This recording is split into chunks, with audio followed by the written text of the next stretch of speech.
Praise the Lord, ஹல்லேலூயா. இயேசுவின் நாமத்தில் உங்களை அன்போடு வாழ்த்துகிறேன்.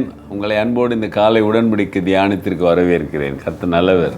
And very good morning. You welcome to the governance of the day. புது ஆண்டு வந்து 2வது நாட்கள் ஓடுகிறது. ஹல்லேலூயா. சரி, கர்த்தர் நிச்சயமாக 1ஆம் தேதி புத்தாண்டு ஆராதனையில் மற்ற காரியங்கள் எல்லாம் உங்களோடு பேசியிருப்பார், உங்களை வழி நடத்தியிருப்பார். நிச்சயமாக ஆசீர்வாதமான ஆராதனைகளாக இருந்திருக்கும். இன்றைக்கான வசனத்தை பார்ப்போமே. அது 1 கொரிந்தியர் 12:7. 1 Corinthians chapter 12 verse 7.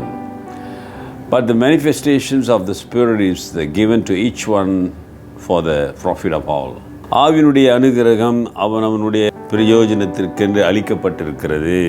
ஆவியின் அனுகிரகம் அப்படி என்றால் வரங்கள் ஆண்டவர் கொடுக்கிறாரு, ஊழியம் கொடுக்கிறாரு. அந்த ஊழியத்திற்கான வரங்களை கர்த்தர் கொடுக்கிறாரு. அதே வேளையில் அருமையானவர்களே, யாருக்கு எதை கொடுக்க வேண்டும் என்று கர்த்தர் அறிந்திருக்கிறார். ஆமாதானே?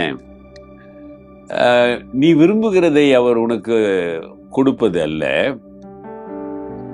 மாறாக உனக்கு எது சரியாக இருக்கும் என்பதை கர்த்தர் அறிந்திருப்பதனாலே அவருடைய விருப்பம் அல்லது அவருடைய சித்தமும் உன் வாழ்க்கையிலே அவருடைய வரங்கள் உனக்கு கொடுக்கப்படுகிறது.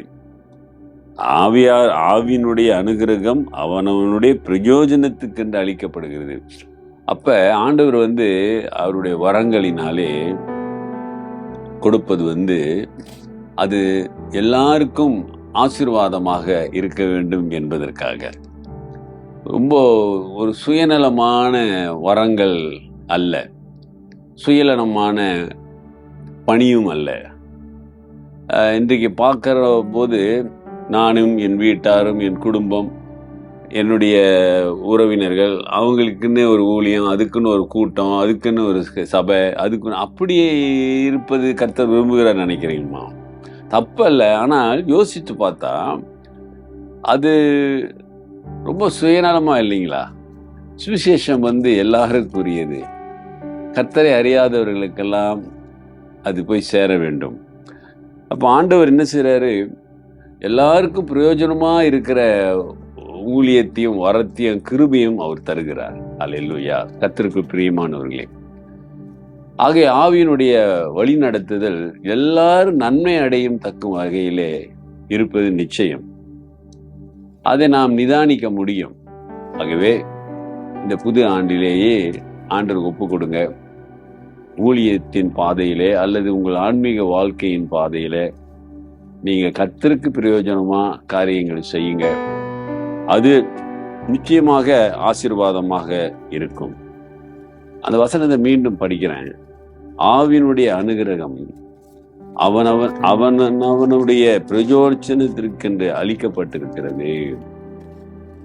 ஆகவே உனக்கு ஆண்டவர் என்ன கொடுத்திருக்கிறார் என்பதை பார்த்து உணர்ந்து ஆண்டவர் ஒப்பு கொடுங்க. கர்த்தர் இந்த புது வருடத்திலே உங்களை வல்லமையாய் பயன்படுத்தி அவர் நாமத்தை மகிமைப்படுத்துவார். ஜெபிப்போம். நல்ல ஆண்டவரே, இந்த காலை வேளைக்காக உம்மை நன்றியோடு துதிக்கிறோம்.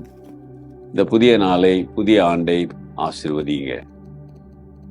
ஒவ்வொரு நாளும் ஒப்பு கொடுத்து உம்மை நோக்கி பார்க்கிற பிள்ளைகள் வாழ்க்கையிலே உன் நாமத்தை மகிமைப்படுத்துங்க. அவர்கள் விரும்புகிற காரியங்கள் நிறைவேற உதவி செய்யுங்க. உடைய வல்லமை கடந்து செல்லட்டும். இயேசுவின் நாமத்தில் பிதாவே, ஆமேன். நமது ஆண்டவராகிய இயேசுவுடைய கிருபை, பிதாவின் அன்பு, பரிசுத்தாவின் ஐக்கியம் உங்களோடு உங்களை ஆசீர்வதித்து காப்பதாகும். என் ஆத்துமாவே கர்த்தரை ஸ்தோத்திரி, என் முழு உள்ளமே அவர் பரிசுத்த நாமத்தை ஸ்தோத்திரி.